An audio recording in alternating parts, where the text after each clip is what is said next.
Est-ce que je suis mieux de parler dans le micro? Oui, je présume. Comment? Pas aussi vrai. Ok, c'est bon, je vais essayer. Je suis pas un habitué du micro. Donc, ben c'est ça. En fait, moi, je suis Gabriel. Je suis d'abord et avant tout, en fait, paysan québécois, comme Ella l'a mentionné, dans une ferme qui s'appelle la Ferme de la Dérive. C'est situé à Rimouski. En fait, c'est une OBNL, puis on travaille surtout à produire de la nourriture pour les personnes qui sont en situation de précarité socio-économique. Donc voilà, c'est un peu ce que je fais dans la vie, surtout l'été, l'hiver, ça va moyen cultiver. Je suis aussi coordonnateur du comité international de l'Union paysanne. L'Union paysanne qui est une association paysanne au Québec. J'espère que vous en avez entendu parler. Je vous invite vraiment à vous informer de cette organisation-là si jamais vous n'avez pas entendu parler d'elle. Et bon, je suis aussi militant impliqué dans le réseau de la Via Campesina. Donc, en fait, la présentation aujourd'hui s'appelle Amplifier l'agroécologie, les leçons de la Via Campesina. Donc, moi, je suis un peu là pour aller vous transmettre le savoir, ou en fait, le savoir paysan qui est issu de ce mouvement-là. Et principalement pour ce qu'il y a à voir avec la souveraineté alimentaire. Donc, l'objectif de ma présentation, c'est à partir du concept de sécurité alimentaire, donc ce concept qui est promu par les autorités politiques internationales, on va opposer sa définition avec le concept de souveraineté alimentaire. Puis, à partir de là, on va essayer de comprendre un peu le système agroalimentaire dans sa globalité, tirer des apprentissages de ça, puis finalement voir pourquoi c'est peut-être mieux de prêcher pour la souveraineté alimentaire plutôt que la sécurité alimentaire.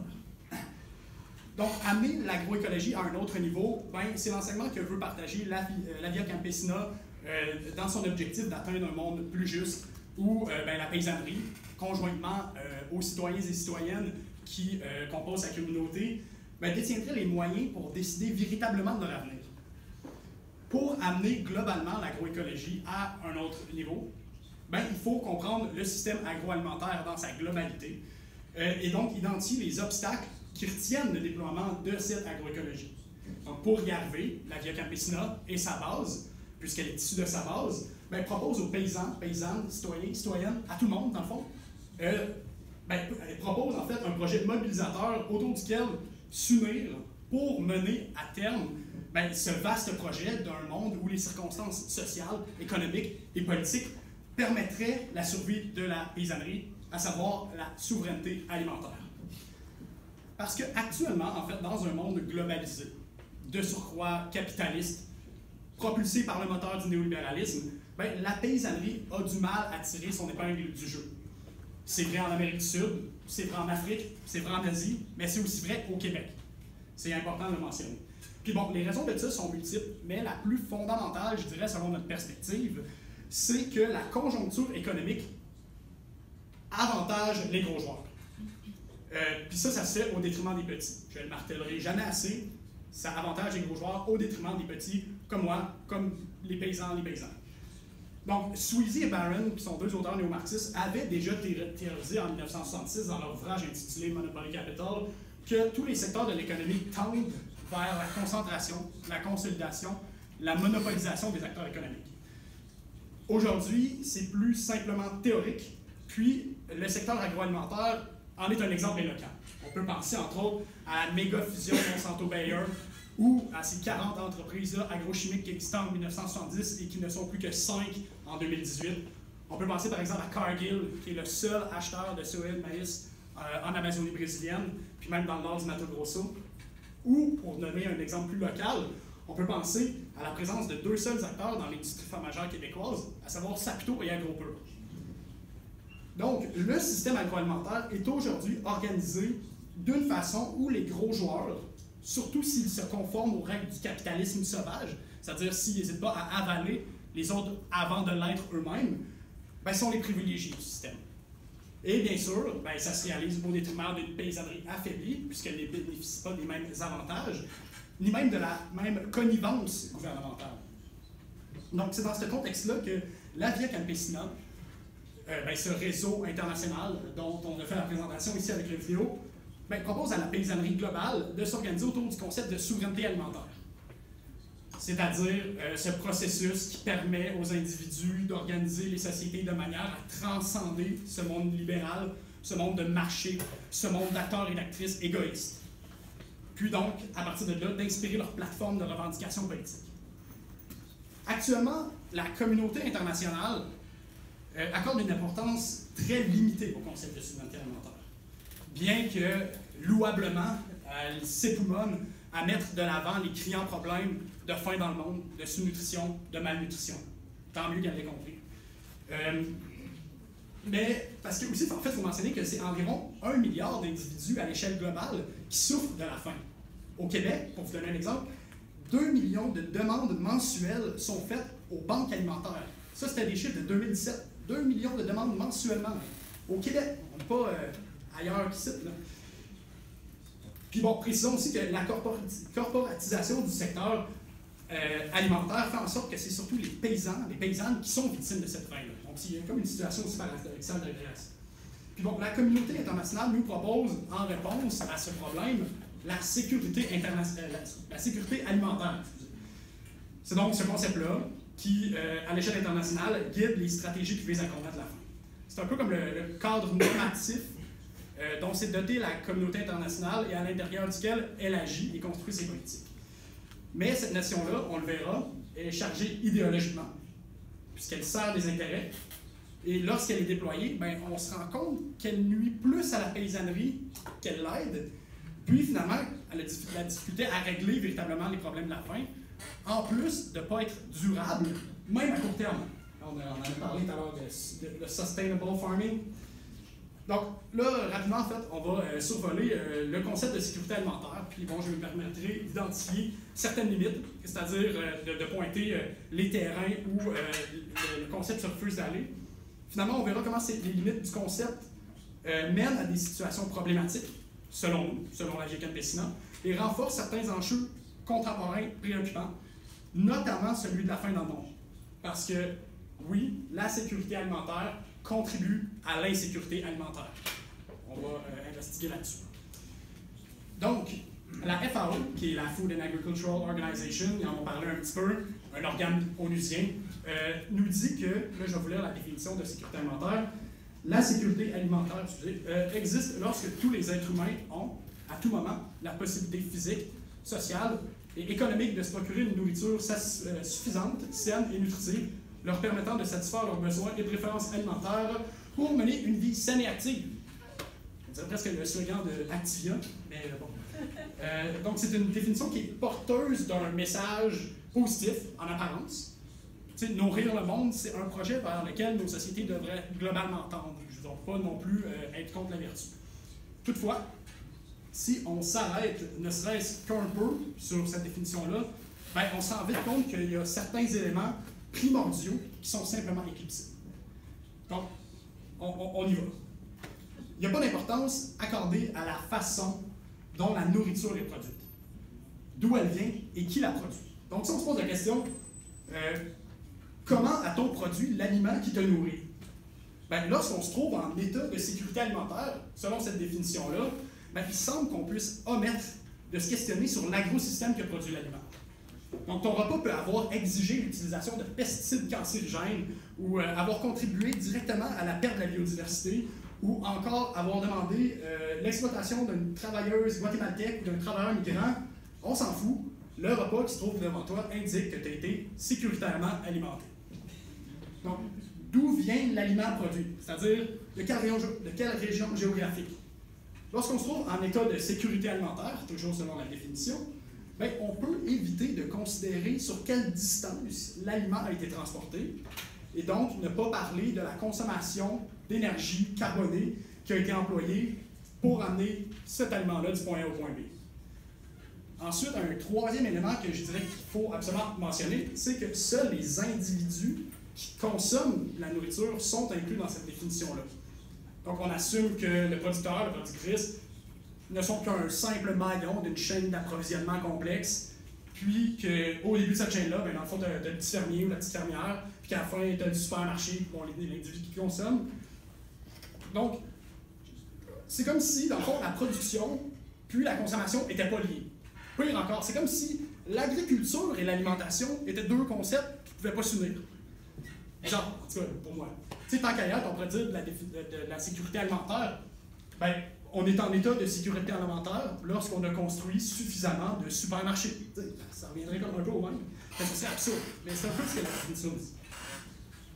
D'un point de vue politique, ben, ces grands aspects oubliés de la notion de sécurité alimentaire ont des retombées graves parce qu'aussitôt qu'une personne est considérée nourrie, ben, le politicien ou la politicienne qui s'est targué de la mission d'accomplir la sécurité alimentaire, ben, peut crier « mission accomplie », puis tourner la page, et nous nous prosternons devant sa réussite et l'applaudissons. Mais dans les faits, ce qu'il a fait, c'est qu'il a pensé une plaie béante sans vraiment soigner le mal qui se trouvait en dessous. Cette image-là qu'on utilise souvent.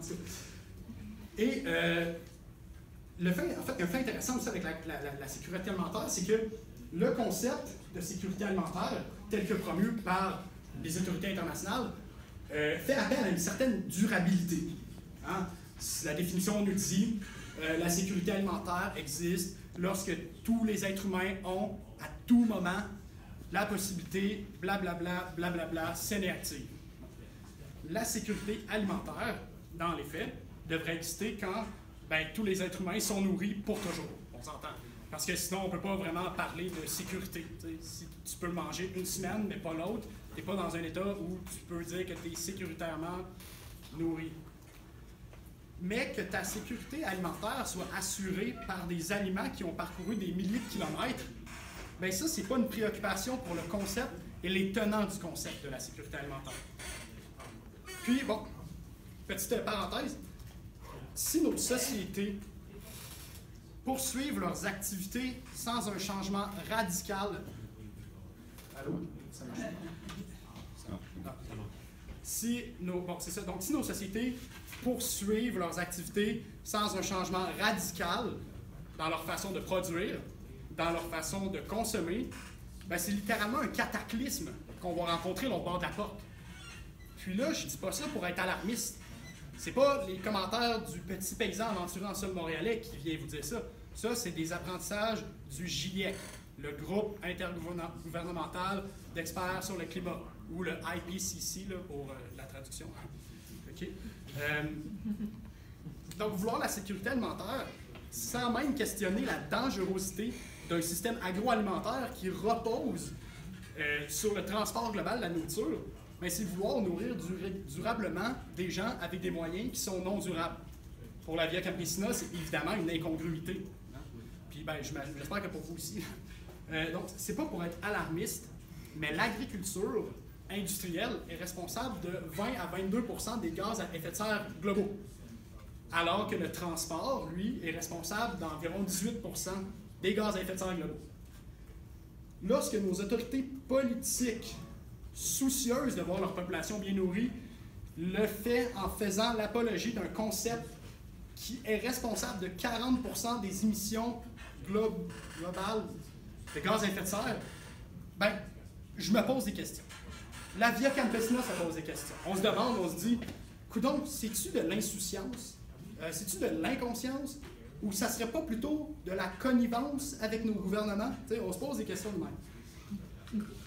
Mes camarades du Réseau pour l'alimentation durable, donc le Food Secure Canada, m'avaient d'ailleurs déjà prévenu qu'aborder des autorités politiques en rentrant dans leur bureau, là, les ministres, la gang, en disant « Bonjour, je suis venu vous parler de souveraineté alimentaire », c'est un bon moyen de se faire fermer la porte dans la face. Que stratégiquement, il valait peut-être mieux arriver et leur dire « Bonjour, je suis venu vous parler de sécurité alimentaire.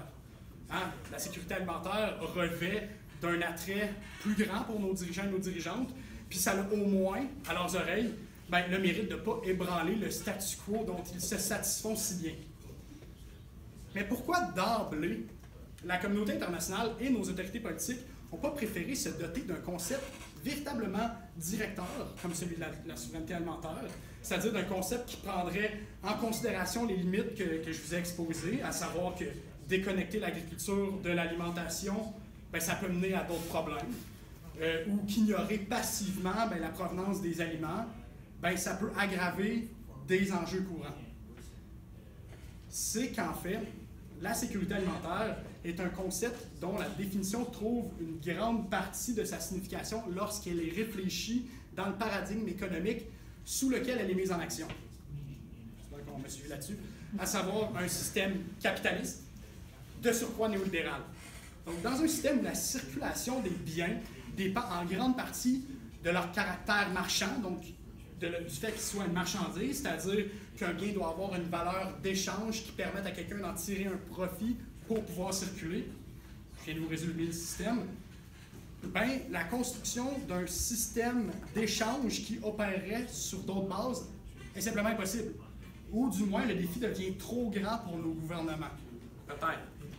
Donc, parlons-en un petit peu de ce système-là, parce que c'est le fun, puis nommons-le aussi d'ailleurs, hein, le capitalisme, le néolibéralisme, plutôt, on parle souvent juste du système, là, mais ça a un nom, ce système-là.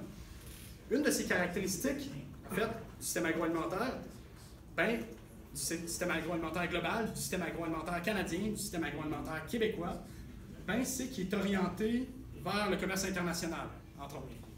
Si vous en doutez, demandez-vous pourquoi l'équivalent de 225 000 hectares de soya, c'est-à-dire 80% de la superficie de soya cultivée au Québec, est directement destinée vers les marchés internationaux, à savoir les marchés asiatiques, les marchés américains. Ou demandez-vous aussi pourquoi la moitié des tomates qu'on produit au Québec sont simplement exportées, puis qu'on importe une quantité équivalente du Mexique et des États-Unis. Hein? C'est drôle, mais ben, c'est pas drôle, non? Okay. Fait que je vous laisse réfléchir à ça. Bon, c'est pas nécessairement qu'il est au service du commerce international, comme on peut dire, mais c'est plutôt qu'une marchandise va toujours trouver preneur là où il existe un marché. Puisque la nourriture dans notre système opère selon les mêmes règles qu'une télévision, ben, elle va aller là où sa valeur satisfait les critères du demandeur. On peut dire ça de même. Ce serait plus correct, approprié de parler de cette façon. Puis bon, ici on peut aussi dire que la consolidation des entreprises, comme j'ai évoqué tout à l'heure, comme Barron et Swayze nous avaient prévenu en 1966, ben, a aussi eu pour effet de créer des zones géographiques qui se spécialisent dans certaines productions. L'Amazonie, progressivement, devient un producteur de soya et de maïs, presque exclusivement. L'Espagne s'érige lentement comme exportateur de produits dits biologiques. Voilà, il y a des exemples dans même. Dans cette mesure-là, si on se refuse de questionner le contexte, la sécurité alimentaire va nécessairement passer par les canaux de distribution qui existent dans l'actuel système. Donc, la libéralisation du commerce mondial devient nécessaire pour assurer la sécurité alimentaire. Ce qui, bien sûr, nous empêche de considérer le rôle que le système lui-même tient dans l'insécurité alimentaire. Puis, bon, c'est probablement pour cette raison-là que l'expression sécurité alimentaire est plus populaire auprès de nos autorités politiques.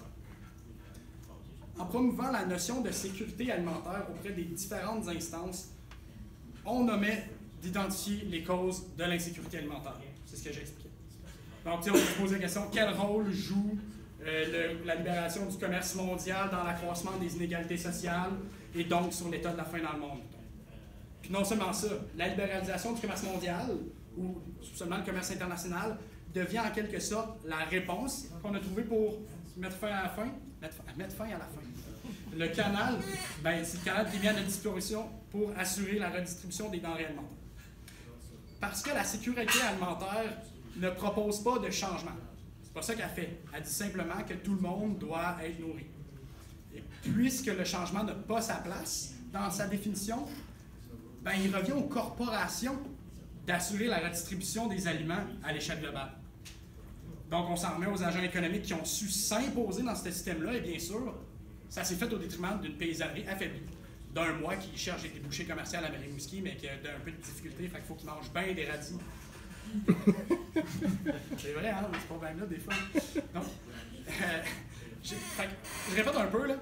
Au Québec, 225 000 hectares de soya sont destinés directement vers les marchés étrangers ou internationaux. Pendant ce temps-là, 2 millions de demandes alimentaires sont faites mensuellement auprès des banques alimentaires. Allô? Peut-être que... En tout cas, il y a peut-être quelque chose à faire à ce niveau-là.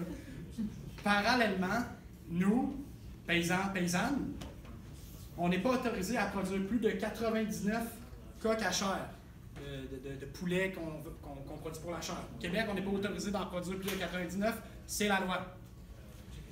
Pendant ce temps-là, ben, Raymond Vachon, ça va nous négocier l'ALENA 2.0 ou AEUMC.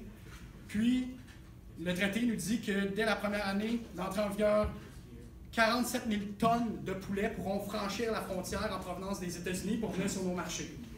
J'ai fait le calcul pour vous, là. 47 000 tonnes de poulets, c'est 11 750 000 poulets qui vont venir au Canada. Okay? Puis moi, je ne peux pas produire plus de 99 volailles localement. Allô? Je lance une perche, là. Prenez-la. Non? Je poursuivrai rapidement en posant des questions, parfois rhétoriques, mais aussi des questions qui m'habitent là, quand j'étends du fumier dans le champ. Je me pose la question, doit-on assumer que le transport des marchandises alimentaires à l'échelle globale, puis bon, des problèmes environnementaux qui y sont liés à l'usage d'énergie carbonée pour permettre cette circulation-là, ben, sont des assez solides pour permettre la construction d'un système agroalimentaire durable? Tu vas poser la question, c'est comme un peu y répondre. Là. Quand ton système produit les gaz à effet de serre responsables de modification du climat global, mais que son fonctionnement lui-même de tes agrosystèmes dépendent, eux autres aussi, du climat, est-ce qu'on est en situation où on assure une sécurité alimentaire? I don't know. Je ne sais pas. Doit-on assumer que le système agroalimentaire... 2 minutes, OK. Doit-on assumer que le système agroalimentaire doit être l'objet des joueurs économiques qui sont capables d'offrir les meilleurs prix, c'est-à-dire qui découlent généralement d'économies d'échelle et d'exploitation des conditions des travailleurs et des travailleuses? Bon, la question se pose. Donc, ça, c'est une partie des enseignements que voulait vous partager la Via Campesina, bien quelque part que je voulais vous partager, j'avoue, puis qui font aussi office de justification pour soutenir la notion de souveraineté alimentaire devant celle de sécurité alimentaire. Parce qu'on ne peut pas détacher de même, pour le fun, l'alimentation de l'agriculture. C'est lié, tu sais.